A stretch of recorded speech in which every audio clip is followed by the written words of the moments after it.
Mesdames et messieurs, bonjour, bienvenue pour cette nouvelle édition de Midi au Caire. On va passer en revue les dernières nouvelles locales et on commence avec le président Abdel Fattah el-Sisi qui a reçu au Caire la première ministre danoise, Mette Frederiksen, qui a entamé sa première visite officielle en Égypte lors d'une conférence de presse tenue à la suite de leur entretien. Le président s'est félicité de la visite de la première ministre danoise qui coïncide avec le 65e anniversaire du lancement des relations égypto-danoises.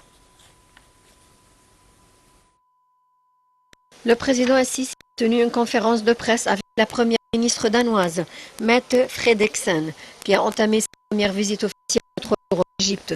Au cours de la conférence de presse, le président Al-Sisi s'est félicité de la visite de Madame Frederiksen, qui coïncide avec la 65e commémoration du lancement des relations égypto-danoises, soulignant l'attachement de l'Égypte au renforcement de ses relations dans les domaines du transport maritime, de l'énergie et de l'environnement.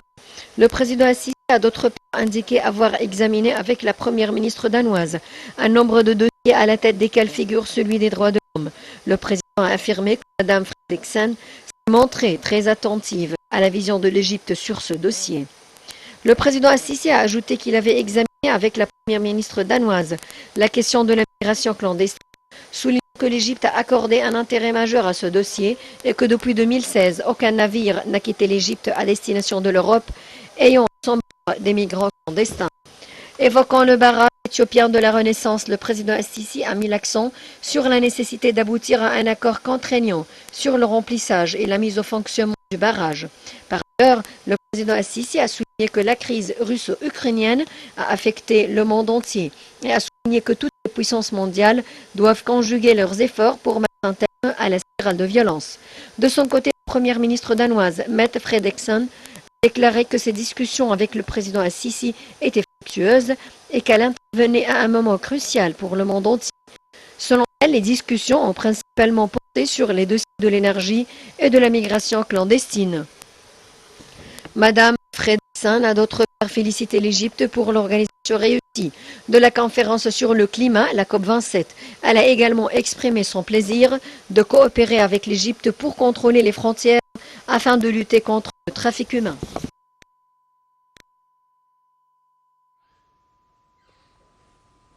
Et pour parler de ce sujet, nous avons le plaisir d'accueillir au bout du fil Dr Raouf Ghaffar. Vous êtes expert en économie. Bonjour. Bonjour.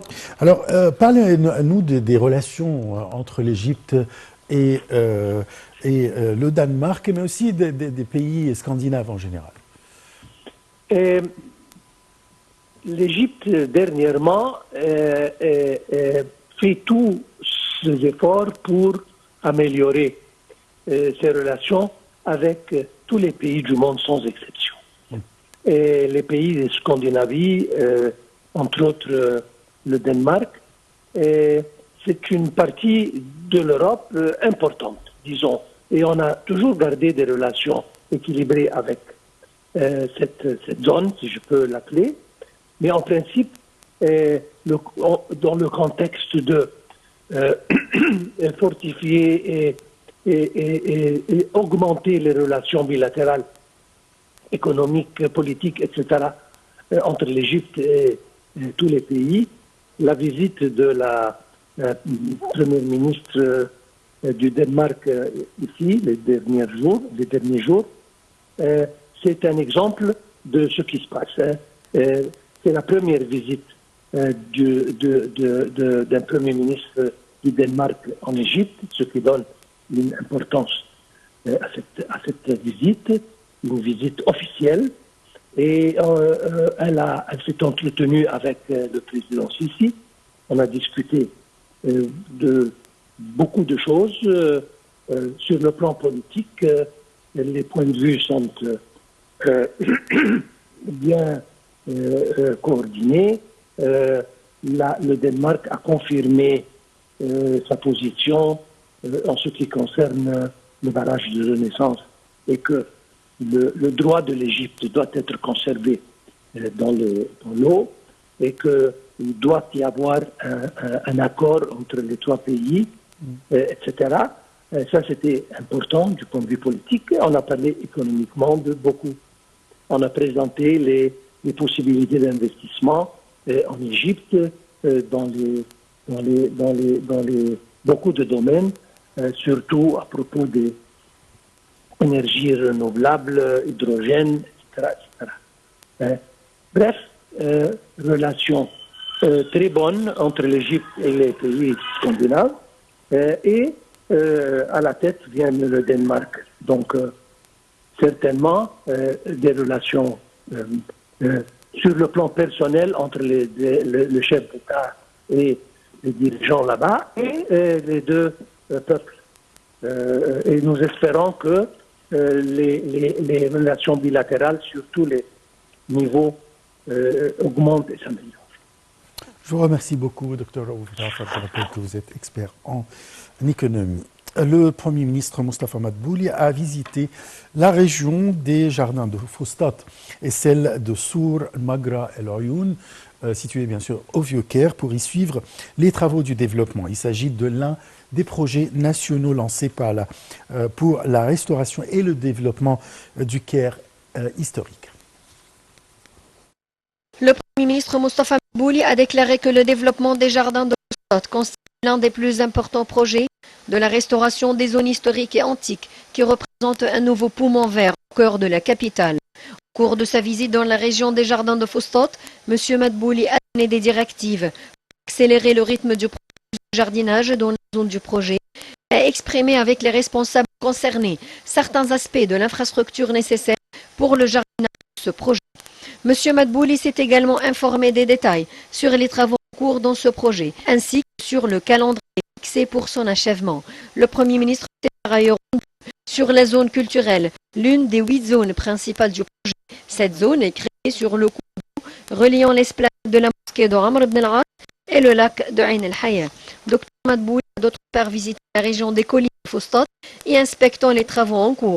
À la suite de sa visite au jardin de Fustat, Mostafa Madbouli s'est ensuite rendu sur le chantier de la deuxième étape du projet du développement de Sour Magra El Ayoun. Il a enjoint de commencer le plus vite possible les travaux de restauration de la zone de l'Sokkar et Al-Laymoun qui fait part de la deuxième étape du projet. Au cours de la visite, M. Madbouli a souligné les efforts acharnés déployés par l'État pour mettre en place l'ensemble des plans élaborés pour revitaliser les régions historiques au Caire afin de les transformer à des destinations touristiques distinguées. Évoquant ces efforts, le gouverneur du Caire a indiqué que le gouvernorat a déjà transféré 1500 familles de cette région à de nouveaux logements au service intégrant le projet d'El Khayel. Le gouvernorat a également présenté un soutien économique aux activités commerciales dans la région. Le président de l'autorité du canal de Suez, l'amiral Oussama Rabia, a annoncé que le trafic maritime dans le canal a réalisé de nouveaux records au niveau du passage quotidien des navires. L'amiral Rabia a indiqué que 107 navires ont traversé le canal de Suez dans les deux directions avec une charge totale nette de plus de 6 300 000 tonnes. L'amiral Rabia a d'autre part précisé que le nombre des navires ayant traversé le canal venant du nord a atteint 56 avec une charge de 3,4 millions de tonnes alors que 51 navires venaient du sud avec une charge de 2,9 millions de tonnes.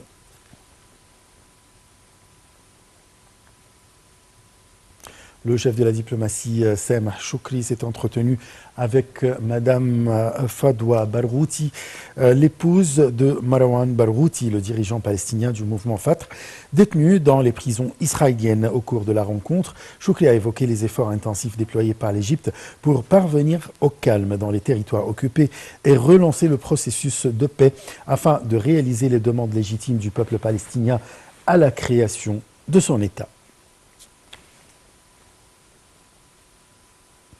L'Organisation des pays exportateurs de pétrole a signé un accord sur l'industrie pétrolière avec le ministère égyptien du pétrole dont la mise en œuvre est prévue d'ici 2059. Le secrétaire général de l'OPEP, Haytham Al-Ghais, a déclaré que les récentes prévisions montrent que la demande de pétrole a considérablement augmenté à la suite de la pandémie de Covid-19, atteignant 202 millions de barils par jour, et que l'industrie pétrolière a souffert d'un manque d'investissement.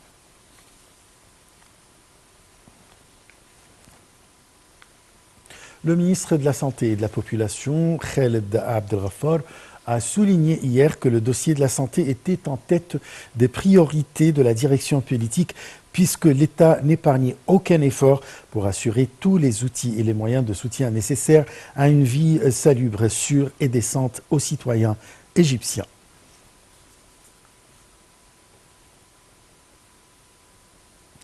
La Coalition nationale pour l'action civile du développement a annoncé le lancement de l'initiative sociale Ketf Fe Ketf, ou coude à coude, et ce à l'approche du mois de Ramadan. Il s'agit de la plus grande initiative de protection sociale en Égypte. Dans ce contexte, les actions de l'initiative ont commencé dans 16 gouvernorats. Le plan d'action comprend notamment la distribution de plus d'1 million de colis alimentaires et de 160 000 repas, ainsi que de 30 000 pièces de vêtements pour les citoyens les plus nécessiteux de ces gouvernorats. L'initiative Coude à Coude, à laquelle participe l'association Haya Karima ou Vie Décente, est créée selon les directives du président Abdel Fattah el-Sisi de soutenir les catégories les plus démunies.